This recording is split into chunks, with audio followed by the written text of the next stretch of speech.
முடிச்சிடறாரு. சரி கிளம்புனா கிளம்புங்க. சட்டசபையில் போய் அங்கே பேசி அப்படியே பதிவு பண்ணி ரெக்கார்டில் வரணும். அது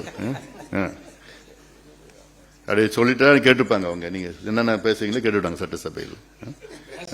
அதான் பேசவே விடறதில்ல, துடிச்சிட்டு இருக்கிறாரு. கிளம்பு போறதா கிளம்புங்க. குறைந்தது ஒரு 3 நாட்கள் 4 நாட்கள் விவாதம் நடத்தி தான் அதுக்கப்புறம் பாஸ் பண்ணணும். அதுல எங்க பட்ஜெட்ல பாத்தீங்கன்னா தமிழக சட்டப்பேரவை குறைந்தது ஆண்டுக்கு 3 முறையும் 100 நாட்கள் கூடி மக்கள் பிரச்சனை குறித்து ஆக்கப்பூர்வ விவாதங்கள் நடத்தப்படும். அதிகமா எதிர்கட்சிகள் தான் நாங்க பேச விடுவோம். அப்புறம் ஒவ்வொரு மாவட்டத்திலையும் 12 லட்சம் பேர் இருக்கும் வகையிலே மாவட்டங்கள் எல்லைகள் பிரிக்கப்பட்டு புதிய மாவட்டங்கள் உருவாக்கப்படும். அதாவது ஒவ்வொரு மாவட்டத்திற்கும் மக்கள் தொகை 12 லட்சம் பேர் அடிப்படையில் கிட்டத்தட்ட 60 மாவட்டங்கள் தமிழகத்தில். இப்ப 38 மாவட்டங்கள் இருக்கு. தமிழகத்தில் 60 மாவட்டங்களை நாங்க பிரிச்சு அதுல நிர்வாகம் இன்னும் ஏதுவாக செய்யப்படும்.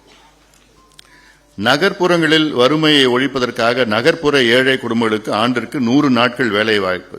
அதாவது கிராமத்தில் இப்போ 100 நாள் வேலை வாய்ப்பு திட்டம் போட்டு நகர்ப்புறத்தில் 100 நாள் வேலை வாய்ப்பு திட்டம். ஏன்னா இங்க அதிகமா நகர்ப்புறத்தில், ஏன்னா தமிழ்நாட்டில் இன்னைக்கு பாத்தீங்கன்னா 54 விழுக்காடு தமிழ்நாட்டில் நகரமயமாக்கி இருக்கிறது.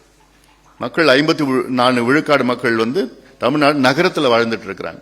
அவங்களுக்கு இப்போ அதனால வறுமை அதிகமாக வந்துட்டு இருக்கிறது. நகரமயமாக்குதல் என்பது வளர்ச்சி, ஒரு மாநிலத்தின் வளர்ச்சி கிடையாது. கிராமத்தில் வேலை இல்லாம அவங்க அங்கிருந்து இங்க வந்துடுறாங்க, நகரத்துக்கு வந்துடுறாங்க. அதனால அது என்னை பொறுத்தவரைக்கும் வளர்ச்சியா நான் பார்க்கல நான். அப்புறம் புதிய உயர்கல்வி நிறுவனங்கள், அண்ணா பல்கலைக்கழகம் உயர் சிறப்பு கல்வி நிறுவனமாக Anna university institute of eminence, Anna university affiliation என்ற பல்கலைக்கழகம் உருவாக்கப்படுங்கள். அது இல்லாமல் சென்னை பல்கலைக்கழகம் உயர் சிறப்பு கல்வி நிறுவனமாக தரம் உயர்த்தப்படும். தமிழ்நாட்டில் 5 இடங்களில் ஐஐடிக்கு இணையாக தமிழ்நாடு தொழில்நுட்ப கல்வி நிறுவனம், தமிழ்நாடு இன்ஸ்டிடியூட் ஆஃப் டெக்னாலஜி 5 இடங்களில் அமைக்கப்படும். அப்புறம் வலிமையான லோக் ஆயுக்தா, இதுவும் திமுக அரசு உறுதி கொடுத்தது, வாக்குறுதி கொடுத்தது. நாங்க ஆட்சிக்கு வந்த உடனே நல்ல லோக் ஆயுக்தா கொண்டு வருவோம் என்று. எங்க இருக்குதா? இல்ல. கர்நாடகாவில் நல்லா இருக்கு, லோக் ஆயுக்தா இருக்கு.